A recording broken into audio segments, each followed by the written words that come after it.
Hi everyone, I'm Rebecca. I'm an Education Solutions Specialist. Today we're taking a look at the 6000 series interactive flat panel, and we're going to be covering the browser functionality.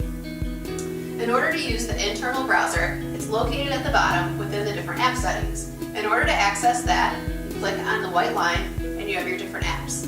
Browser is the second one. The main home page is Google. In order to change the website, all you do is click on the address bar and then type in your URL. And then simply press go. One of the nice components is you can pick up the pen and you can annotate directly on top of a website. You'll notice that when I started annotating, the frame was framed in green and there's also a green X in the top right corner. When I select the green X, I get a couple options. It asks me if I would like to discard the ink or save the ink. If I select save, it saves it as a screenshot in the whiteboard.